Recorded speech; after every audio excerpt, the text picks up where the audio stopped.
예, 안녕하십니까. 황진수입니다. 지난 시간에 이어서 유학적 가치에 대해서 계속해서 진행하도록 하겠습니다. 자, 지난 시간에는 우리가 유학의 핵심적 가치로서 숙이 아닌 덕치에 대해서 말했습니다. 오늘은 중용, 세 번째로 중용에 대해서, 중용적 가치에 대해서 말씀드리도록 하겠습니다. 여러분, 중용이라는 말은 우리가 일상생활에서 많이 쓰죠. 그렇지만 이번 기회를 통해서 중용이 정확하게 어떤 의미인지를 한번 살펴봤으면 좋겠습니다. 중용의 일장, 중용 일장의 내용을 보면 희로애락이 뭘까요? 기쁨, 노여움, 슬픔, 즐거움 이런 뜻이죠. 희로애락의 감정이 드러나지 않는 것, 감정이 아직 바라지 않는 것을 중이라고 하고, 감정이 드러났어.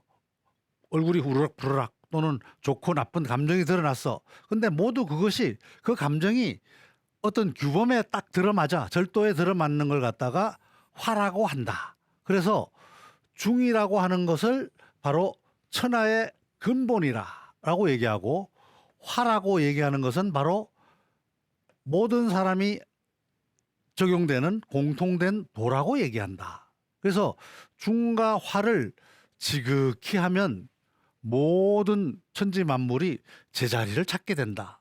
그만큼 중용이 굉장히 중요한 가치다. 이런 얘기를 합니다. 여기 한번 볼까요?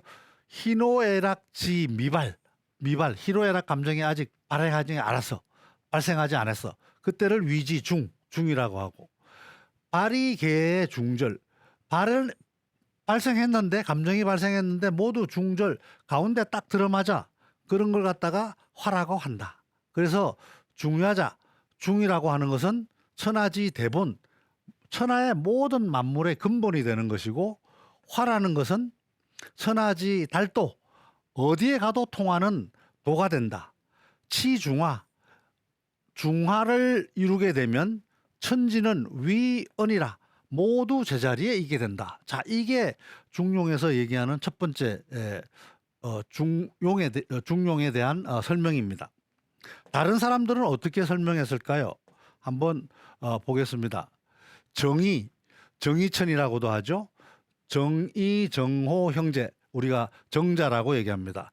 정의천, 정명도가 형이죠. 정의는 동생이고, 정의천이 얘기한 내용을 보면 중용이라는 편벽되지 않음을 중이라고 하고, 변치 않음, 항상됨을 용이라고 한다. 그래서 중은 천하의 정도요, 올바른 도요, 용은 천하의 정해진 이치를 가리킨다. 변하지 않으니까. 그래서 이것은, 중용이라는 것은 공정하고도 객관적인 태도를 얘기한다. 이렇게 정의를 했습니다. 한문을 한번 볼까요? 불편지위, 어디에 편정되지 않은 거를 중이라고 하고, 그다음에 불력, 여기 바뀌지 않는 거죠. 불력, 항상된 것을 용이라고 한다. 그래서 중자는 천하지 정도고, 중은 아까는 천하지 대본이라 그랬죠. 이건 마찬가지 정도고, 올바른 도고, 용은 천하지 정리라, 정해진 이치를 얘기한다. 이런 얘기를 합니다. 중용이 중요한 이유를 알겠죠. 그다음 주자, 송대의 학자인 주자가 얘기한 것은, 중은 편벽되지 않고 치우치지 않고 지나침과 미치지 못함이 없음을 이름이요. 가운데 어디 치우치지 않는 걸 얘기한다는 거죠. 용은 평상 항상 똑같아, 언제든지 그런 것을 얘기한다. 조금 전에 정의천이 얘기한 말과 거의 같다는 얘기죠. 중자는 불편불이, 이라는 것은 기울어진다는 거예요. 편도 기울어지고, 불편불이 기울어지지 않고, 무과불급, 과유불급이라는 말인데 지나치지도 않고 불급, 모자라지도 않다. 이것을 바로 중이라고 하고, 용이라는 것은 평상, 항상 항상됨이다, 이런 얘기죠. 근데 공자는 이제 이렇게 말씀하셨죠. 중리는 공자를 얘기하는 거죠. 여기 중용 2장에 보면 이런 얘기가 나옵니다. 군자는 중용을 하고, 소인은 중용에 반대로 한다. 근데 군자가 중용을 한다는 것은 딱 시중 때에 맞게 하기 때문이고, 소위는 중용의 반대로 한다는 것은 지가 내키는 대로 아무 때나 지 맘대로 하기 때문이다. 이렇게 얘기를 합니다. 중리왈 공자께서 하시기를 군자는 중용을 하고 소위는 반중용을 한다. 반대로 한다 이거예요. 군자가 중용을 하는 것은 군자이면서 시중이라는 건 때에 적절하게 맞는 결정 선택 표명을 한다는 얘기죠. 소위는 반중용을 하는 것은 소위는 무기탄, 길은 꺼리끼다, 탄도 꺼리낄 탄, 아무 꺼리낌 없이 지 맘대로 한다 이런 얘기예요. 그게 바로 군자와 소인의 차이다 이런 얘기예요. 중용은 따라서 군자의 중요한 지침이죠. 그죠? 그의 지침이자 우리 유학의 굉장히 중요한 가치이기도 합니다. 서경에 보면, 서경 대우모 편에 보면 순임금, 요순임금 있죠? 순임금이 하나라의 첫째 임금이죠. 우임금한테 제위를 물려줘요. 양위를 해. 자기 아들이 아니고 우임금한테 제위를 물려주면서 한 말이 있습니다. 16자. 이거 굉장히 중요한 얘기죠. 유학을 하는 분들은 반드시 알아야 될 얘기죠. 인심유의. 사람의 마음은 오로지 위험하다 이거야. 왜 위험할까요? 사욕 때문에, 욕심 때문에. 그런데 올바른 도의 마음은, 이성의 마음은 미라는 것은 굉장히 은미하다. 잘 보이지가 않아. 굉장히 미미하다. 따라서 유정유일, 오로지 정밀하고, 유일, 오로지 한결 같아야지 이런 얘기야. 윤집골중, 골이라는 것은 그라는 뜻이에요. 그 가운데를 진실로 잡을 수 있다. 윤집걸중 이런 말을 합니다. 자, 이거 굉장히 유명한 말이에요. 다시 한번 말하겠습니다. 인심유의하고 도심유미하니 유정유일해야 윤집골중이니라 이렇게 얘기를 했어요. 그 얘기는 뭐예요? 중도를 잡아라. 모든 정신을 한 곳에 집중해서 한결같이 중도를 잡아라. 중용을 지침으로 삼아라 이런 뜻이죠. 이게 순임금이 우임금한테 내려준 지침이에요. 근데 요임금도 순임금한테 양위를 했죠. 요에서 순임금으로 양위를 하면서 4글자를 줬어요. 그때는 윤집기중이라 그랬어요. 골중, 이 기자나 골이나 같은 뜻이에요. 윤집기중, 그 가운데를 진실로 잡아라. 이런 얘기. 딱 요 4자를 줬는데 순임금은 이거를 풀이를 해서 16자를 만들어서 우임금한테 넘겼습니다. 자, 여기서 얘기하는 것이 바로 중용을 얘기하는 겁니다.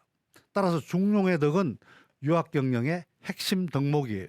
그래서 윤리경영이나 정도경영, 현대경영, 미래경영에서 윤리경영, 정도경영이라고 하는 말하고 중도경영이라는 말하고 같은 뜻입니다.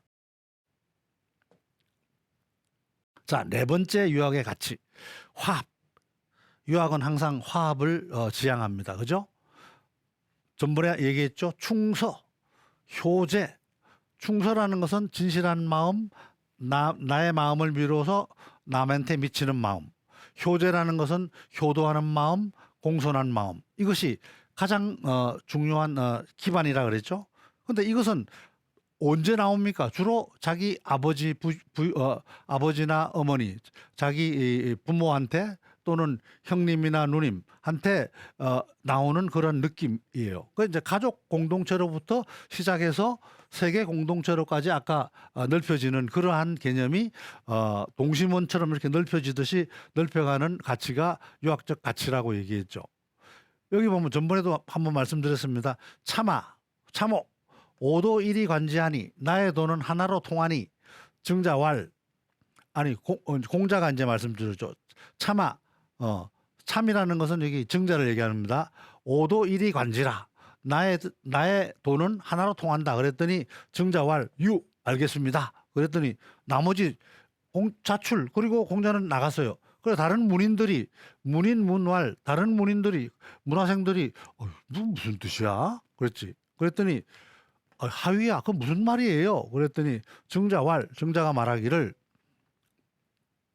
부자지도는 공자가 하신 말씀에 도라는 것은 충서이이라 진실한 마음과 배려하는 마음, 나를 통해서 미루어 아는 마음, 충서이이라라고 얘기했다고 얘기했죠. 이와 같이 딱 효제라는 것은 효도와 공손함이라는 것은 기위인지 본야라 인이라는 것은 배려, 사랑 또는 사람다움이라 그랬죠. 인의 근본이니라 효제, 효도하는 마음과 공손함. 자, 이런 것들이 학이 2편에 나옵니다. 그래서 충서와 효제 이런 말이 나오는 거죠. 자, 이런 것들은 여기 보면 번지가 그럼 인이 뭡니까? 공자님. 그랬더니 공자가 애인이니라. 남을 사랑하는 것이니라. 이렇게 얘기했어요.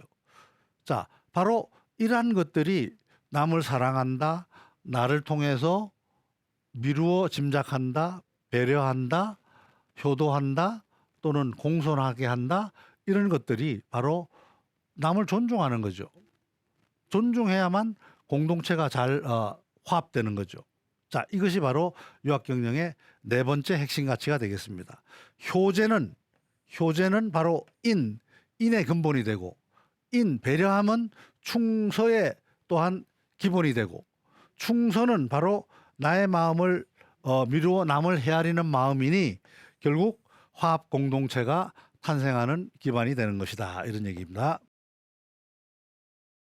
자, 우리가 가족 공동체에서부터 시작해서 세계 공동체까지 미치는 것이 바로 유학적 체계라고 얘기를 했는데, 우리도 각 개인의 어떤 지위도 바로 그러한 기본이 되는 사회 단위인 가족 공동체로부터 결정되는 경우가 많았습니다. 그죠? 그런데 이제는 세계가 넓어지고 다양한 연결망이 이루어지면서 그러한 연결 관계를 어떻게 잘 화합적으로 공동체적으로 이끌어 가느냐에 따라서 개인의 지위나 신분이 달라질 수가 있다고 생각합니다.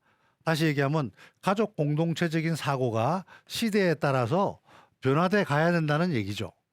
그러면 유학적 개념인 가부장적 우리가 잘못 알고 있는 부분이 많아요. 그러니까 이것을 어떻게 적용하느냐 하는 부분 문제인데, 가부장적 리더십은 바로 유학적 리더십이다 이렇게 생각하는 사람이 착각이 많아요. 그거는 그 세대의 그 시대의 가치관이었어요. 가치관이라는 거는 계속 시대가 변함에 따라서 변화해 가야만, 적응해 가야만 올바른 가치관이 이루어질 수 있는 거죠. 자, 가부장적 리더십 에서부터 이제는 바로 소통의 리더십으로 바뀌어 가야 된다. 자, 나 중심의 어떤 소유주 중심의 경영 체계에서부터 위임해주는 책임 경영 체제로 나가야 된다. 중앙집권적 의사결정에서부터 분권형 의사결정으로 나가야 된다. 그래야 유학이 산다 이거죠. 그리고 그래야 유학이 미래 경영에 기여할 수 있다는 얘기들. 모기업과 계열 간의 어떤 순환 출자 같은 방법에서부터 이제는 투명 경영으로 나가야 된다. 그죠? 부품업체는 나의 종이 아니고 주종 관계가 아니고 상생 경영으로 생각해야 된다. 연공 서열의 보수나 승진이 아니고 이제는 성과를 낸 사람한테 보상을 해주는 성과주의 경영으로 나가야 된다.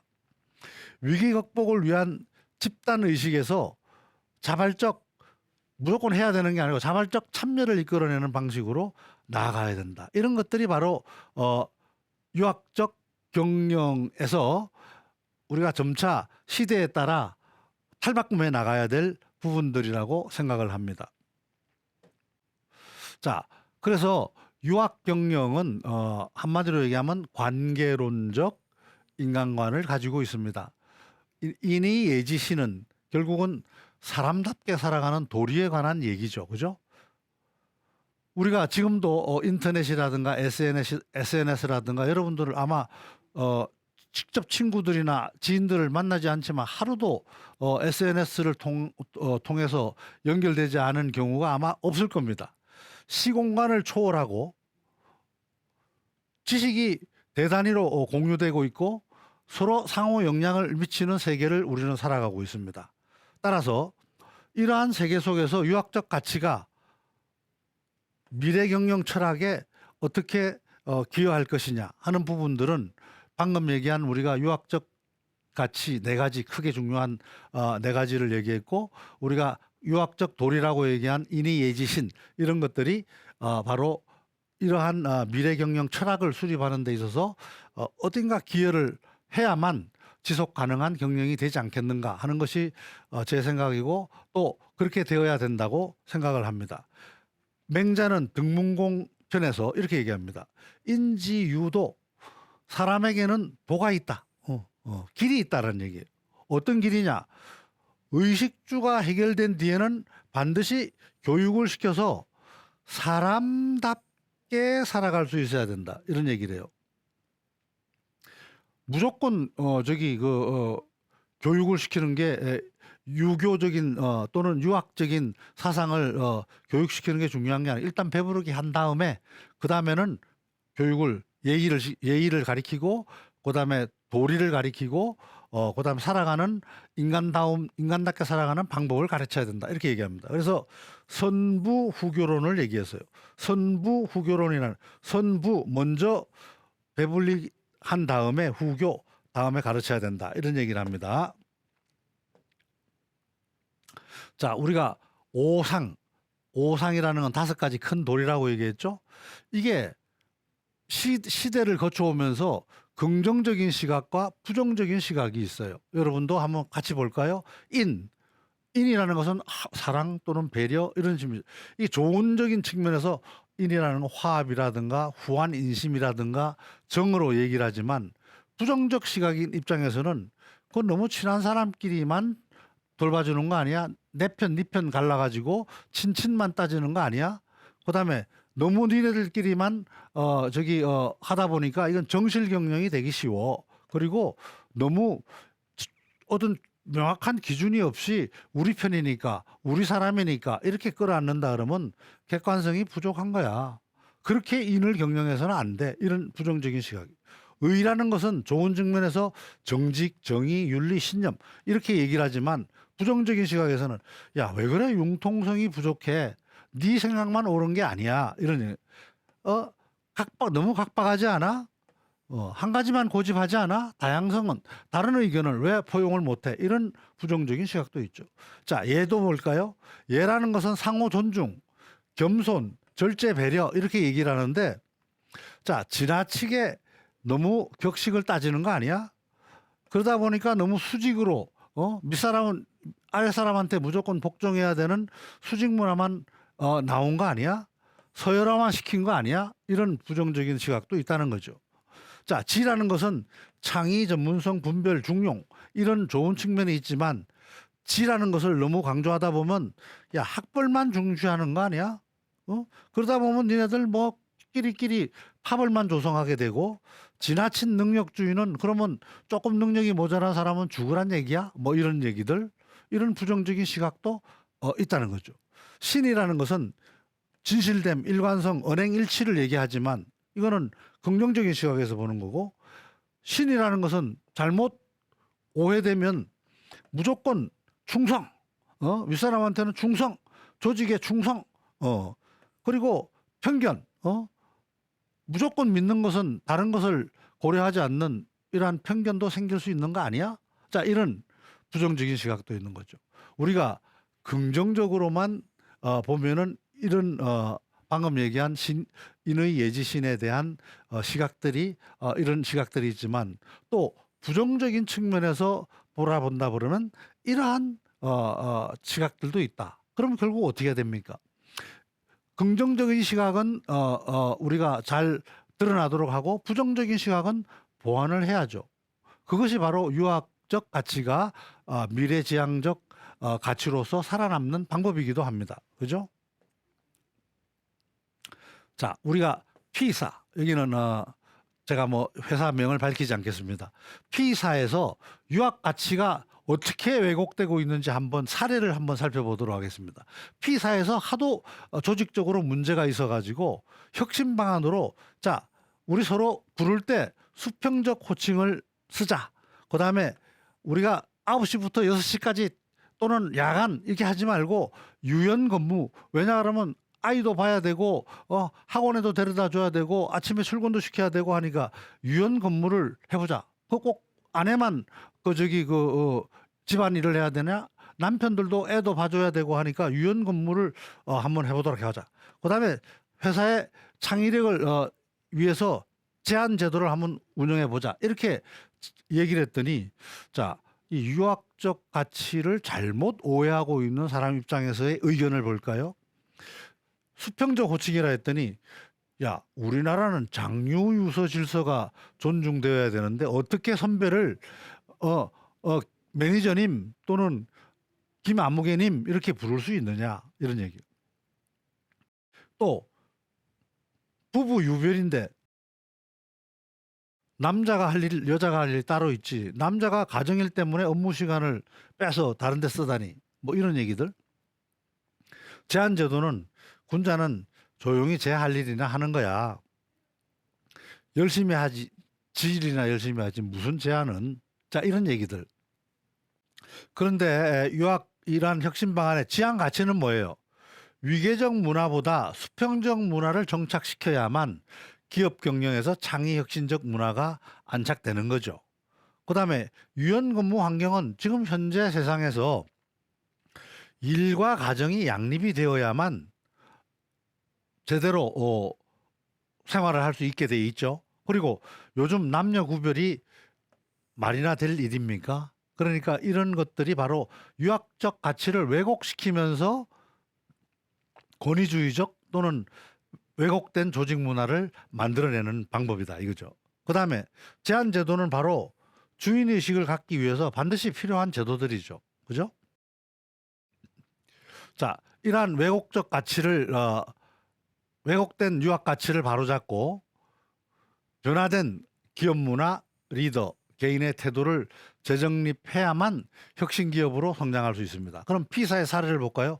이런 것을 타파하기 위해서 첫 번째 응답하라 문화를 구현하자.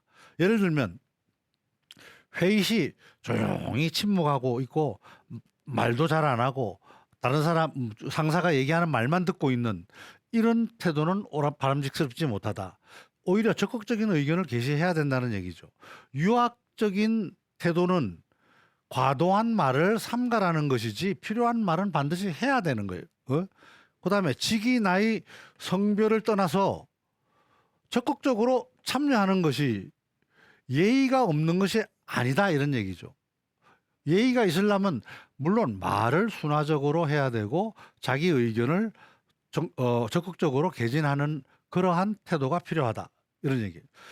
그리고 LG 생활건강 같은 데서는 1시간 한 장 회의로 해서 주로 토론 위주로 많은 사람을 직접 참여시키고 의견을 교환할 수 있도록 하는 장을 마련하고 있습니다. 두 번째는 오픈형 리더 덕목을 강조하고 있어요. 권위적인 리더보다는 공감을 얻을 수 있는 리더 되기. 그리고 리더는 직원들이 성장 발전할 수 있도록 격려 지원해야 된다. 야, 하면 안 돼. 윽박 지르고 또는 강제적으로 눈치 주고 이래서는 올바른 리더가 될 수 없다. 그리고 단기 성과만이 아니고 리더는 소통하는 솔선수범형 리더가 돼야 된다. 그리고 실제로 CJ의 그 이재현 회장 같은 분은 야, 회장님 그러지 말고 내 자신부터 이재현님 이렇게 써라라고 해서 지금 CJ 쪽에서는 바로 그러한 문화가 정착이 됐죠. 그다음에 주도적 성과 증명 노력이 필요하다. 자, 아유, 마음을 되게 졸여요. 평가를 하는데, 아유, 우리 상사가 나는 어떻게 평가를 할까 이런 생각들을 하면서 근심 걱정은 말하면서 적극적으로 자기 성과를 얘기를 하지 못하는 것이 바로 우리 한국 사람들의 한국 직원들의 어떤 특성이에요. 그게 아마 전통적으로 유학적 이 습관에 젖어 가지고 그런 부분이 있는데 외국 사람들은 그렇지 않습니다. 적극적으로 자기가 한 일을 알려요. 자, 우리도 지나친 겸손은 지양해야 될 필요가 있다. 이런 얘기입니다. 그래서 성과 평가는 겸손이 아니고 옳고 그르냐의 옳고 그르냐를 따지는 덕목이 필요하다. 그러니까 적극적으로 참여해야 된다 이거죠. 오히려 가만히 있음으로 해가지고 평가를 모호해지도록 만든다 이런 얘기. 그래서 성과 증명도 적극적으로 참여를 해야 된다. IBM 같은 경우에는 승진에 필요한 역량 확인을 위해서 본인이 에세이를 쓰도록 했어요. 자기의 그 의견, 내가 한 일이 어떤 것이고 내가 한 성과가 뭐다를 직접 써서 상사한테 제출하도록 되어 있습니다. 구글에 OKR 이라고 돼 있는데 오브젝티브 키 리절트 해가지고 어떤 목표 대비 주요 항목을 선정을 해서 스스로 자기 성과를 평가를 하고 동료 직원들도 평가를 하고 관리자들도 평가해서 종합적으로 평가하는 그러한 성과 증명 노력을 진행하고 있습니다. 바로 이런 것들이 아까 얘기한 그 P사의 사례입니다마는 유학적 가치가 잘못 왜곡돼서 전달되고 있는 부분들을 고치는 사례가 되겠습니다. 자, 이상으로 이번 시간을 강의를 마치도록 하고 다음 시간에 계속하도록 하겠습니다. 감사합니다.